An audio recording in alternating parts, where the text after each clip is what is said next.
One of those symbols, and I'm sure that you've seen several examples of it, you've seen it all over this country in years gone by, and it's a symbol that's making a comeback, is what we would call the peace sign. I'm going to show you there on the screen there, the peace sign. Now, this thing has a history, and most people would recognize it as, well, that's the, if you saw that symbol, you would say that's the sign for peace. Well, let's take a look at it very quickly. I'm going to read you some quotes. This is from Kathy. This is an excellent source. I encourage you to get this. A Kathy Burns book on Masonic and occult symbols, and it's a large book. You can't sit down and read it all at once, but it's page after page of symbols. And I think the educated Christian really needs to get a hold of something like this, and that way they can kind of know exactly what it is that they're seeing, or maybe their kids are seeing. A lot of this stuff shows up in kids' cartoons, and parents just don't know what they're looking at.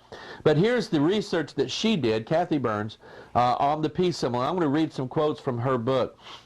She says this concerning the peace sign, that throughout the 60s into the present day, this symbol is the Teutonic rune of death, and I'm going to show you that.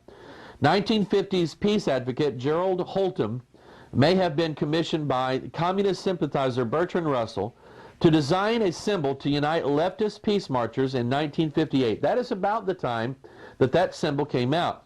She said, it is clear that either Holtom or Russell deemed the Teutonic cross as the appropriate symbol for their cause. Listen to what else she says about it. Throughout the last 2,000 years, this symbol has designated hatred of Christians. Nero, who despised Christians, crucified the Apostle Peter on a cross head downward.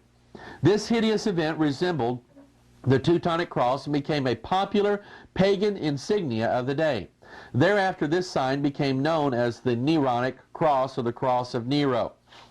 The peace symbol, which is also called the broken cross, or the crow's foot, the witch's foot, the Nero cross, or the sign of the broken Jew, and the symbol of the Antichrist, is actually a cross with the arms broken.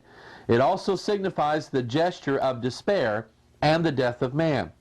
She says, quoting from a book, she says, the Germanic tribes who used it attributed strange and mystical properties to the sign. Such a rune is said to have been used by black magicians in pagan incantations and condemnations.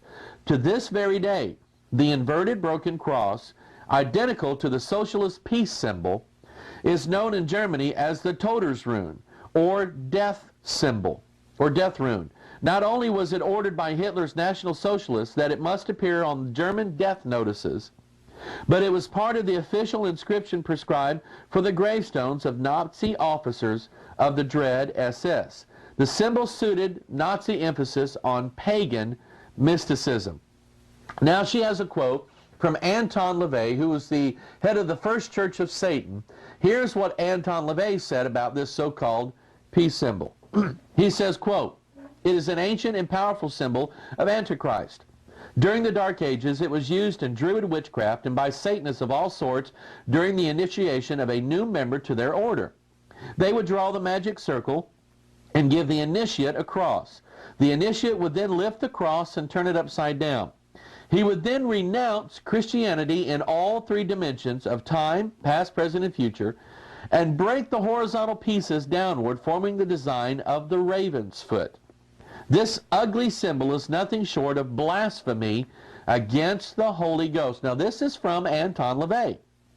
For one to wear or display this symbol is to announce either knowingly or unknowingly that you have rejected Christ. Remember, symbolism is a picture language, and a picture is worth 1,000 words. Catch that. This guy is saying that this symbol is a symbol for blaspheming the Holy Ghost, and a person who uses this symbol, either knowingly or unknowingly, is announcing and proclaiming their rejection of Christ.